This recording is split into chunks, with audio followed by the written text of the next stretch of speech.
Senator Bato de la Rosa daw sa usapang ICC arrest.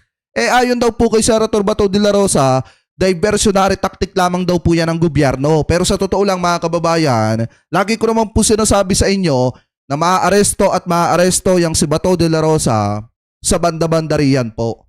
Kasi nga, alam naman po natin na kapag umusad na yung trial ni Duterte sa September, talagang yung mga kasabwat ni Duterte doon, yan po ay hindi patatakasin ng International Criminal Court, yan po ay pagbabayarin nila. Kaya sa ayaw at sa gusto ni Bato de la Rosa, ni Bongo at ni Sara, madadawit at madadawit po sila dito. Maaaresto at maaaresto po sila dito. At hindi po nila pwedeng takasan po ito mga kababayan. So ngayon, pakinggan po natin na itong nakita nating balita galing po sa Bilyonaryo News Channel mga kababayan. I-play na po natin. Diversionary tactic.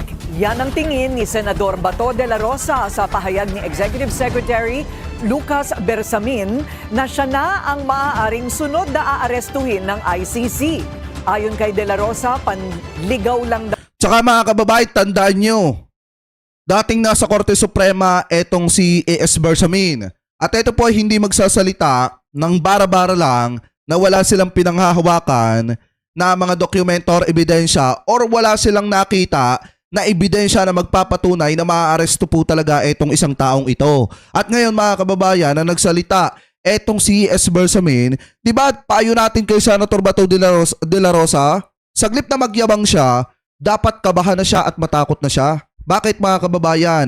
Kasi pag inaresto siya, pag bumaba na yung arrest warrant niya at ipinadaan ng Interpol, walang magagawa ang kahit na sino para pigilan ang pag-aresto po sa kanya. Katulad na nangyari kay dating Pangulong Duterte, kahit pa magtago siya sa ilalim ng lupa, mahahabol at mahahabol po siya, lalo na at ang bagong PNP chief ay walang iba kung hindi etong si General Torre. Pag si General Torre nagtrabaho sa kanya, maaaresto at maaaresto po yan. Daw ito sa atensyon ng publiko sa mga isyong hinaharap ngayon ng palasyo.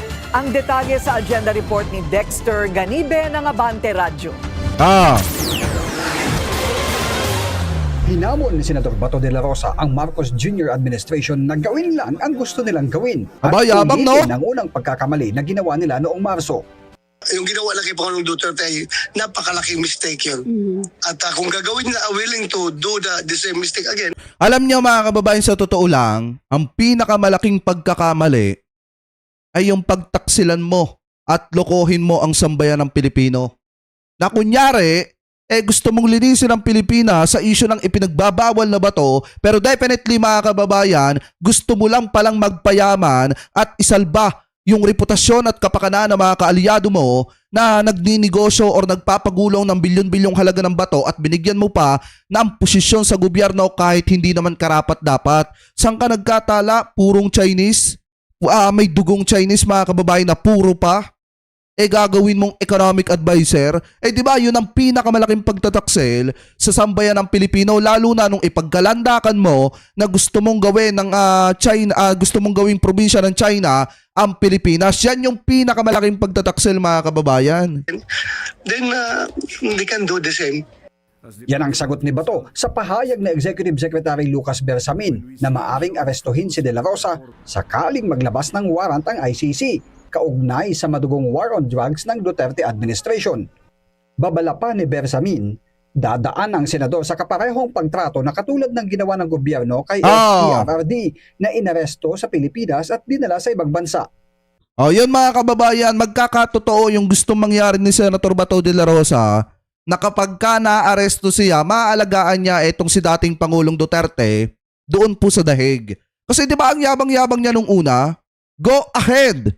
Mr. Trillanes, baka nga pagdating ng arrest warrant ni Senator Bato de la Rosa, baka nga kasama pa itong si former Senator Trillanes sa magpuposas po sa kanya. Baka akala niya nakakalimutan ng taong bayan yung kanyang kayabangan na sinasabi niya nung una na go ahead, Mr. Trillanes, daldal ka ng daldal dyan. Gusto mo ikaw pa magposa sa akin. So baka magkatotoo nga yan mga kababayan. Pero para kay Bato, ang pagbuhay sa usaping pag-aresto sa kanya ay diversyon lang sa mas malalaking isyong kinakaharap ng Malacanang ngayon. Ngayon, pinag-uusapan na naman tungkol yung nangyari kay First Lady. Gagawa ang panibagong issue kahit na old issue na, rehashed issue ay kuha nila yung Alam niyo mga kababayan, hindi ba kayo nagtataka? Bakit nung biglang pumutok yung issue ng pagkaka-aresto kay Senator Bato de la Rosa, muli nilang binuhay yung issue ni Paulo Tantoco. Ito po kasing issue ni Paulo Tantoco, kung matatandaan nyo, March 9 po ito nagsimula. Etong isyong ito. Ito natalakay pa natin ito gawa nung Go Negosyo, na kung saan sinasabi nila na eto daw pong si First Lady ay nakadetain doon daw po sa LA mga kababayan, kaya hindi daw po makapagpakita noong March 10, March 11 hanggang ilang linggo mga kababayan. Pero 'di ba may ipinakita ako sa inyong video na kung saan may nakapag-picture pa nga at naka-video pa nga na ipinakita yung oras, date, na kung saan andun mismo sa Go Negosyo Philippines. Ito pong si First Lady, March 11 po yun mga kababayan. And then doon, nasunog yung mga fake news ng mga DD-shit na di umano nakadetain daw sa ibang bansa etong si First Lady, hanggang sa dumating na nga mga kababayan, yung panibago na naman po nilang ipinakalat na yung bracelet daw. Na yun daw po mga kababayan, yung detector at sinusubaybayan yung galaw nitong si First Lady, pero hindi nila alam na kapag ka sa ibang bansa ikaw ay preso, sa paa ka po nilalagyan ng kanilang detector mga kababayan at monitoring kung saan ka nagpupunta. Doon pa lang nga lang mga kababayan sa mga ka-fake newsan ng mga DD-shit, bistado na po sila, at ngayon napapalapit na etong pagkaka-aresto kay Senator Bato de la Rosa, muling binuhay ni Bobby Tiglao. Ito pong issue ni Paulo Tantoco na matagal na po mga kababayan na usap-usapan at nabaon na nga po sa limot. Kasi nga, unang-una, wala naman nga talagang kinalaman ito pong si First Lady, at kaya po binubuhay ni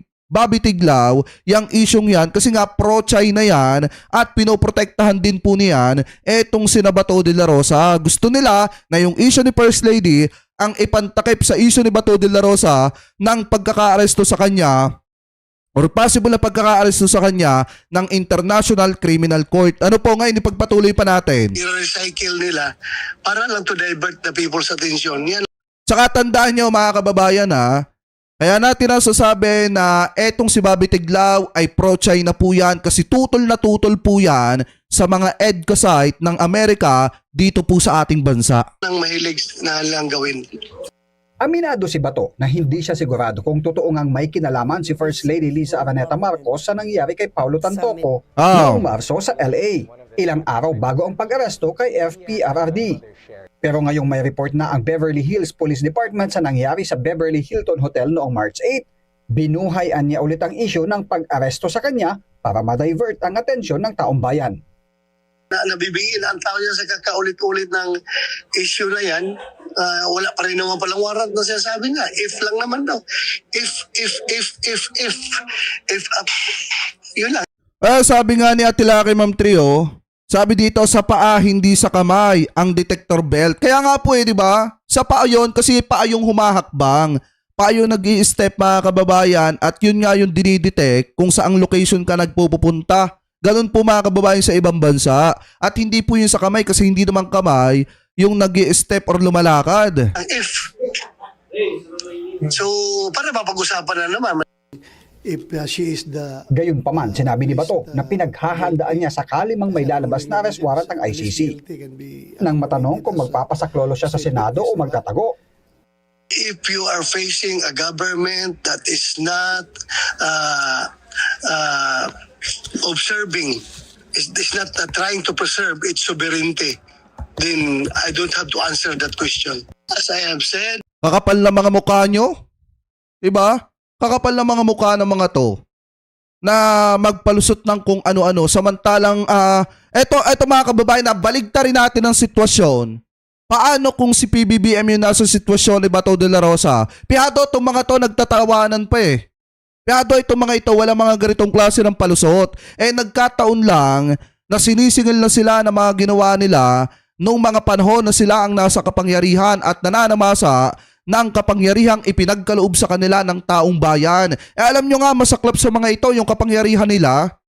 yung mga posisyon nila ginamit nila para dagukan ng dagukan, para gipitin ng gipitin yung mga kababayang Pilipino natin na nagluklok sa kanila at nagbigay ng kapangyarihang yan sa kanila. At ngayong sinisingil na sila, puro palusot na kayo isinuko yung sovereignty. Di dapat dati nyo pa yan sinabi noong mga panahong sinusubukan yung isuko yung sovereignty ng bansa, yung West Philippine Sea, yung teritoryo ng bansa.